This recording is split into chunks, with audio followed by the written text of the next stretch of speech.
Maths 1 में सबसे पहले हम लोग शुरू करते हैं। अगर आप देखें तो ध्यान से देखें आप, ये मैथ्स 1 है।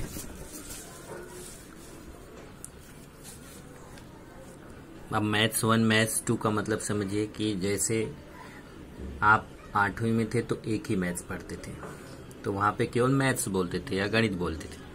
अब यहाँ पे दो मैथ्स की दो बुक रहेगी, तो एक बुक को बोलेंगे मैथ्स 1 या अलजबरा, दूसरे बुक को बोलेंगे मैथ्स 2 या ज्योमेट्री।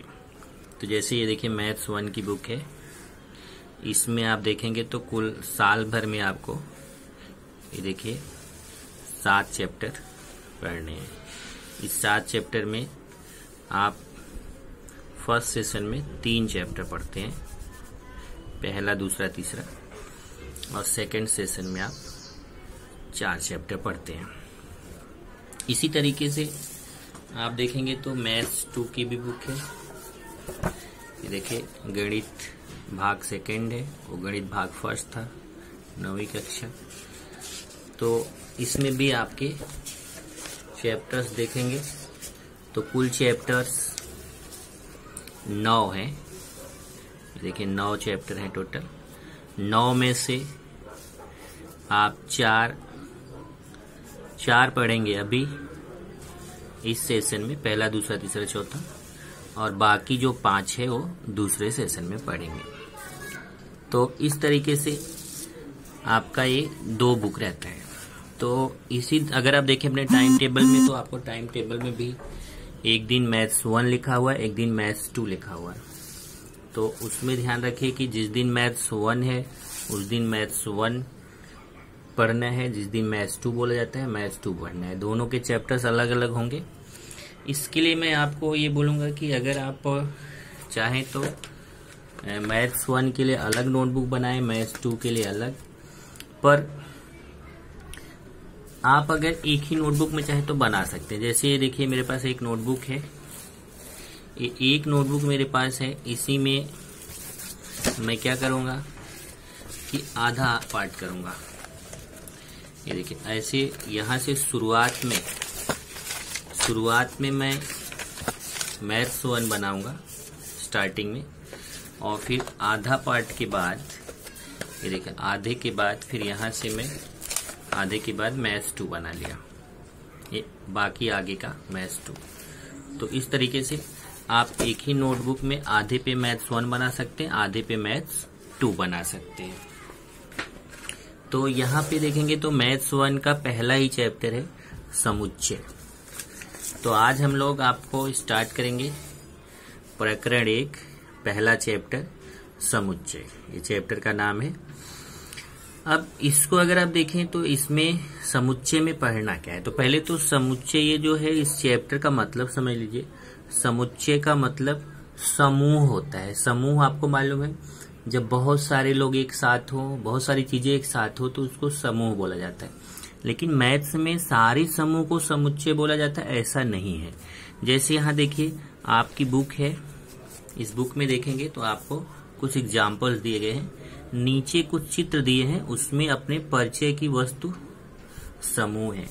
जैसे देखिए एक है ये फूलों का गुच्छा, ये फूलों का गुच्छा है, यहाँ बहुत सारे फूल हैं, ये फूलों का गुच्छा हो गया। ऐसे चाबियों का गुच्छा, तो आप देख रहे हैं बहुत सारे फूल हैं, यहाँ बहुत सारी चाबियां हैं। ये पक्षियों का समूह देख रहे हैं, कितने सारे पक्षी हैं, तो ये पक्षियों का समूह हो गया। तो ये फूलों का समूह हो गया, चाबियों का समूह हो गया, पक्षियों का समूह हो गया। ऐसे देखिए कॉपियों का गट्ठा, बहुत सारी कॉपियां हैं तो इनका समूह हो गया। ये संख्याओं का समूह हो गया। तो इस तरीके से ये जो समूह होता है, बहुत सारे लोग एक साथ होते हैं। पर ध्यान रखिए ये समुच्चय क्यों, क्योंकि ये इनमें एक विशेष बात है तो वो समुच्चय है। जैसे अगर देखें तो अगर आप ये करें कि ये सबको एक साथ इकट्ठा कर दे तो समुच्चय नहीं है। समुच्चय का मतलब एक विशेष समूह होता है, उसको समुच्चय बोला जाता है। जैसे ये फूलों का गुच्छा एक विशेष समूह हो गया जिसमें केवल फूल ही है, तो ये समुच्चय हो गया। चाबियों का गुच्छा, इसमें केवल चाबियां हैं, ये समुच्चय है। इसमें केवल पक्षी हैं तो समुच्चय हो गया। इसमें केवल कॉपियां हैं तो समुच्चय हो गया, इसमें केवल संख्याएं हैं तो समुच्चय हो गया। इस तरीके से अगर आप देखें तो इसमें बोला है कि प्रत्येक वस्तु समूह के लिए हम विशिष्ट शब्द का उपयोग कर रहे हैं। जैसे यहाँ फूल का, यहाँ चाबी का, यहाँ पक्षी का, यहाँ कॉपी का, यहाँ संख्या का, एक विशिष्ट शब्द का प्रयोग कर रहे हैं, इसलिए ये सब समुच्चय होंगे। तो हम पढ़ने जा रहे हैं समुच्चय। समुच्चय में आप देखिए यहाँ पे शुरुआत करते हैं। यहाँ मैंने लिखा है प्रकरण 1 समुच्चय। तो समुच्चय क्या होता है उसकी परिभाषा पहले समझिए। ऐसा समूह जिसके घटकों, अब घटक क्या होता है अर्थात सदस्यों, मतलब अगर उस बहुत सारे लोग हैं, समूह है, तो जो उसमें लोग हैं या जो उसमें वस्तुएं हैं उसी को बोलते हैं सदस्य। तो अगर उसके जो सदस्य हैं, सदस्यों को अचूक और स्पष्ट व्यक्त किया जा सकता है तो उसे समुच्चय कहते हैं। मतलब ये जो अभी आपको समझाया उदाहरण लेकर कि उसको अचूक या स्पष्ट व्यक्त किया जा सके। मतलब क्या अचूक या स्पष्ट का मतलब क्या हुआ, यहाँ देखिए समझाया कि समुच्चय की सहायता से आसानी से बताया जा सके कि कोई सदस्य उसमें है या नहीं है। अब जैसे फूलों का गुच्छा है, अब फूलों के गुच्छे में अगर कोई बोले फूल है, हाँ फूल है, लेकिन अगर वो इसमें कोई बोले आदमी है तो आदमी नहीं है, क्योंकि फूलों के गुच्छे में आदमी कैसे रहेगा। इस तरीके से हमें वो स्पष्ट बताता है वो समूह में कौन है, तो फिर वो समुच्चय है। तो समुच्चय के लिए ध्यान रखिए, समुच्चय शब्द गणित में यूज किया गया है। जो समूह है वही समुच्चय है, लेकिन समूह जो है वह अचूक और स्पष्ट होना चाहिए। अगर अचूक और स्पष्ट समूह है तो उसे समुच्चय कहते हैं। समुच्चय को अंग्रेजी के बड़े अक्षरों ABC ... से प्रदर्शित करते हैं। समुच्चय को ये ध्यान रखिए, कभी भी प्रदर्शित करेंगे तो ऐसे बड़े अक्षरों से प्रदर्शित करेंगे, और उसके घटकों को, उसके सदस्यों को हमेशा ऐसे धन कोष्ठक में लिखते हैं। अब धन कोष्ठक बनाने की प्रैक्टिस आपको करनी पड़ेगी, बहुत लोग नहीं बना पाते हैं। इधर से ये खुला और इधर से बंद हुआ, तो ये धन कोष्ठक से प्रदर्शित करते हैं। तो इसके अंदर ये देखिए सदस्य है इसके, जैसे समुच्चय ये है, समुच्चय के सदस्य कौन है 2, 4, 6, 8, ये समुच्चय के सदस्य हैं। तो समुच्चय ए के सदस्य हो गए 2, 4, 6, 8। अब समुच्चय है कि नहीं है इसकी पहचान कैसे करेंगे, तो देखिए बहुत आसानी से वही ध्यान रखिए कि अगर कोई चीज है, कोई प्रश्न है, कोई समूह है और उस समूह में सबके आंसर एक ही रहते हैं तो वह समुच्चय है। अगर सबके आंसर अलग हो सकते हैं तो वह समुच्चय नहीं है। जैसे अब देखिए पहला है उदाहरण, सप्ताह के 7 दिन। अब अगर सप्ताह का 7 दिन है तो 7 दिन सबके वही रहते हैं, सोमवार, मंगलवार, बुधवार, गुरुवार, शुक्रवार, शनिवार, रविवार। तो 7 दिन तो वही है, किसी के अलग तो 7 दिन होंगे नहीं, तो सबके 7 दिन एक ही है, इसलिए यह समुच्चय है। वर्ष के महीने भी सबके एक ही होते हैं, जनवरी फरवरी से लेके दिसंबर तक, तो इसलिए सबके लिए सेम आंसर है, तो वर्ष का महीना भी समुच्चय है।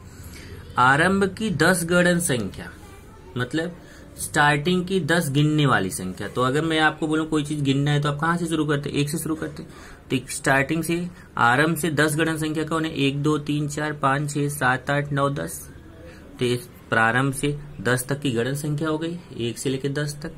ये सबके लिए एक ही होगा, कोई ऐसा नहीं है कि उसकी 10 गणन संख्या कोई अलग होगी, सबकी आरंभ से 10 गणन संख्या 1 से 10 ही होगा, तो यह भी समुच्चय है।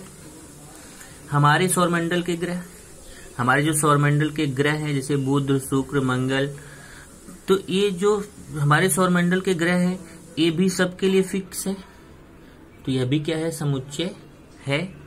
कोई किसी के लिए सौरमंडल का ग्रह अलग नहीं हो सकता, सबके लिए सौरमंडल के ग्रह तो वही रहेंगे। उसके बाद अब यहाँ देखिए जो समुच्चय नहीं है, जैसे कक्षा के पराक्रमी विद्यार्थी। पराक्रमी का मतलब हुआ कि मान लीजिए जो बहुत वीर है, तो जो कक्षा के वीर विद्यार्थी हैं इसमें सबके आंसर अलग होंगे। कोई बोलेगा, किसी विद्यार्थी को बोलेगा ये तो वीर है, तो कोई बोलेगा ये वीर नहीं है। किसी के लिए कोई बोल सकता है ये बहुत किसी विद्यार्थी को अगर आप बोलेंगे, एक विद्यार्थी बोलेगा ये तो बहुत बहादुर है, बोलेगा अरे जाने दो ये तो बहादुर नहीं है। मतलब वीर विद्यार्थी होना, पराक्रमी विद्यार्थी होना, वीर विद्यार्थी होना ये सुस्पष्ट नहीं है, इसमें सबके आंसर अलग हो सकते हैं, इसलिए यह समुच्चय नहीं है। महाराष्ट्र के मजबूत गढ़ किले, अब देखिए महाराष्ट्र में बहुत सारे किले हैं, लेकिन उसमें से मजबूत कौन से हैं? तो कुछ लोग बोलेंगे मजबूत, अगर मजबूत किलों का नाम बोला जाए तो कुछ लोग दूसरे किले का नाम बताएंगे, कोई दूसरे किले का नाम बताएगा, क्योंकि इसमें मजबूती जो है वो कोई स्पष्ट नहीं है। किसी को कोई चीज मजबूत बोलेगा तो वो बोलेगा नहीं ये इतना मजबूत नहीं है, कमजोर है। इस तरीके से ये समुच्चय नहीं है। तो स्पष्ट होना चाहिए, सबके आंसर सेम हो तो वह समुच्चय है। अब आता है समुच्चय के घटक।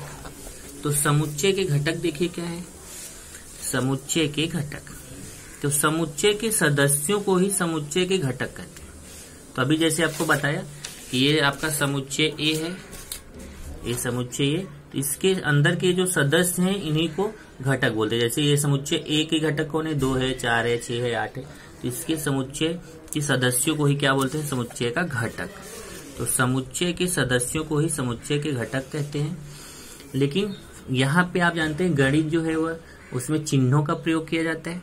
तो अगर कहीं पे है देखिए चिन्ह कथन, अगर कोई समुच्चय का घटक है तो उसके लिए देखिए ऐसा चिन्ह बनाया जाता है।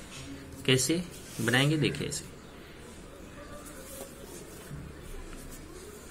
सी टाइप का बना के ऐसे काट दिया, ये हो गया घटक है। और यही आप ऐसे बना के काट दिया, ये तो घटक है, और इसी को ऐसे काट दिया तो घटक नहीं है। तो यहाँ पे देखिए एक घटक है का निशान है, एक घटक नहीं है का। समुच्चय का घटक है और ऐसे बना के काट दिया तो समुच्चय का घटक नहीं है। जैसे देखिए उदाहरण से आपको समझ में आएगा, जैसे एक समुच्चय है a बराबर 3, 5, 6, 8। अब यहाँ देखना है कि 3 समुच्चय का घटक है तो ए वाला घटक है का निशान आएगा, क्योंकि 3 समुच्चय ए में है। 5 भी समुच्चय ए में है, तो यहाँ देखिए 5 घटक है समुच्चय ए का, क्योंकि यहाँ पे 5 जो है वह एक समुच्चय ए के अंदर दिख रहा है, तो इसलिए 5 जो है समुच्चय ए का घटक है, तो घटक है का निशान ए वाला निशान यहाँ पे आएगा। लेकिन 7 इसके अंदर है क्या, इसके अंदर 7 दिख रहा है, नहीं दिख रहा है, केवल 3, 5, 6, 8 है, इसके अंदर 7 नहीं है। तो देखिए 7 समुच्चय का घटक नहीं है। इसके अंदर 5 है तो 5 समुच्चय ए का घटक है, तो घटक है का निशान बनाएंगे। और 7 इसके अंदर नहीं है तो 7 समुच्चय ए का घटक नहीं है। तो जो इसके अंदर है उसके लिए तो एक घटक है का निशान, और जो ए के अंदर नहीं है उसके लिए घटक नहीं है का निशान। जैसे यहाँ देखिए बोलते कैसे हैं, अर्थात 5 यह समुच्चय ए का घटक है, तो यहाँ बोलेंगे 5 यह समुच्चय ए का घटक है, और 7 यह समुच्चय ए का घटक नहीं है। 7 यह समुच्चय ए का घटक नहीं है। अब है समुच्चय को लिखने की विधियां। तो समुच्चय को लिखने की 2 पद्धतियां हैं। अब ये जो समुच्चय है, समूह है, इसको यहाँ पे मैथ्स में लिखने की 2 विधियां हैं। कौन कौन सी विधि है, एक है सूची पद्धति, दूसरा है गुणवर्णन पद्धति। तो पहला है सूची पद्धति। तो सूची पद्धति में देखिए कितनी पद्धतियां हैं लिखने की, 2 है, सूची पद्धति और गुणवर्णन पद्धति।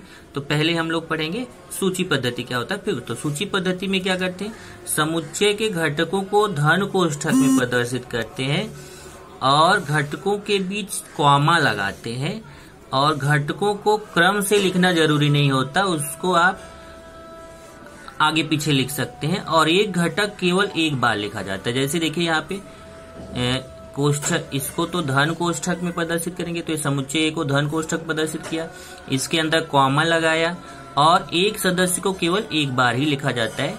तो ये आपका हो गया समुच्चय, ये भी इसको सूची पद्धति में लिखा गया है।